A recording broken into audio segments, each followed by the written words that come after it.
લક્ષ્ય ન્યૂઝ, એક નજર, એક લક્ષ્ય.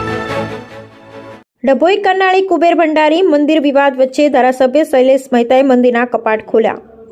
25 વર્ષથી એકાદશીએ દર્શને જતા પણ પહેલીવાર અમાસે કપાટ ખોલવાનો લાહવો મળ્યો. આજે મહત્વની શનિવારી અમાસ, હજારો ભક્તો દર્શને અમાસના દિવસે ઉમટી પડતા હોય છે. મંદિરના ટ્રસ્ટીઓના વિવાદ વચ્ચે ડભોઈના ધારાસભ્ય શૈલેષભાઈ મહેતાએ મંદિરના કપાટ ખોલ્યા. નાણાકીય વ્યવહારો અને વહીવટી મુદ્દે ચેરિટી કમિશનના વચગાળાનું હુકમ છતાં મંદિરના પૂજારીઓને છૂટા કરાતા વિવાદ વકર્યો. અમાસના દિવસે જૂના પૂજારીઓને મંદિરમાં પ્રવેશી બંધ થતાં પૂજારીઓએ વિરોધ કર્યો.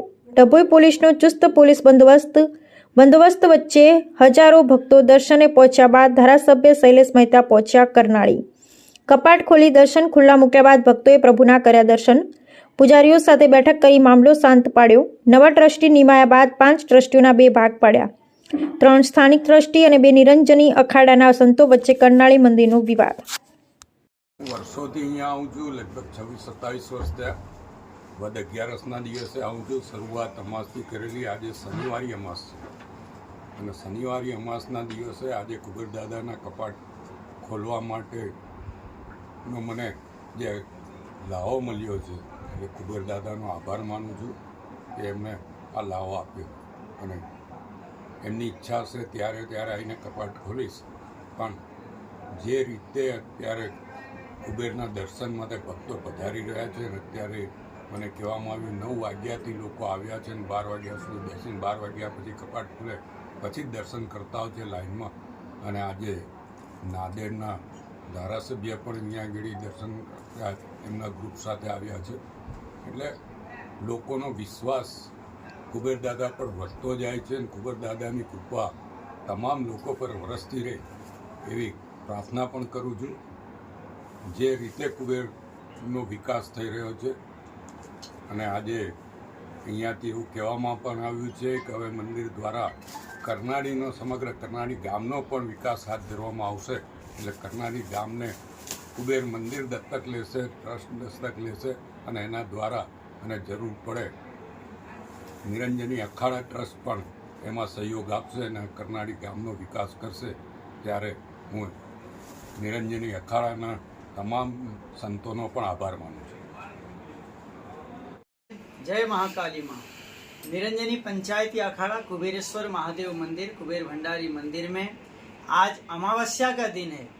शनिवार के जो अमावस्या होती है इसको बड़ी अमावस्याओं के रूप में गिना जाता है, जिसमें सभी भक्त लोग की मनोकामनाएं तुरंत पूर्ण होती है। ऐसी मनोकामनाएं जिनकी भी जितने भी आने वाले श्रद्धालु हैं उन सब की मनोरथ पूर्ण हो। जितने भी श्रद्धालुगण हैं कुबेर दादा का भव्य रूप से श्रृंगार, आज अंगूर की श्रृंगार द्राक्ष के द्वारा कुबेर दादा का श्रृंगार किया गया है। साथ में कुबेर दादा के भक्तों के लिए द्राक्ष का प्रसाद भी वितरण हो रहा है और जितने भी भक्त लोग हैं सब लोग बहुत प्रसन्न हैं। सब लोगों की मनोकामनाएं पूर्ण हो रही है। इसीलिए नित्य दिन हर अमावस्या को यहाँ पर भीड़ प्रतिदिन बढ़ती जा रही है। यही प्रामाणिकता दर्शाती है कि कुबेर दादा का आशीर्वाद यहाँ पर आने वाले सभी भक्तों को पूर्ण रूप से मिल रहा है। सभी भक्तों से निवेदन करते हैं कुबेर दादा का दर्शन करते समय, माँ नर्मदा मैया में स्नान करते समय साफ सफाई का ध्यान दें, भजन करते हुए कुबेर दादा का नाम का स्मरण करें, महाकाली माँ का दर्शन करें। साथ में जो भी अपनी मनोरथ हो, आज भीड़ बहुत ज़्यादा है, इसके लिए हम हमेशा कहते हैं कि जब कभी भी आप लोग कभी भी मंदिर में भीड़ होता है तो जो शिखर का जो दर्शन होता है, जो भी अपनी मनोकामनाएं हैं शिखर के दर्शन करते समय मनोकामना मांगे, आप सबकी मनोकामना पूर्ण हो। यही प्रार्थना करते हैं कुबेर दादा से। जय कुबेर, जय महाकाली माँ। क्या कहते थे? आज हमारे यहाँ के धारासभ्य जी शैलेष भाई मेहता सोठा जी आज पहली बार अमावस्या के दिन आए हैं। उनकी भी बहुत सी ऐसी मनोरथ रहती है कि पिछले 25-30 सालों से वो हर एकादशी को आते हैं और यहाँ पर अभिषेक करते हैं।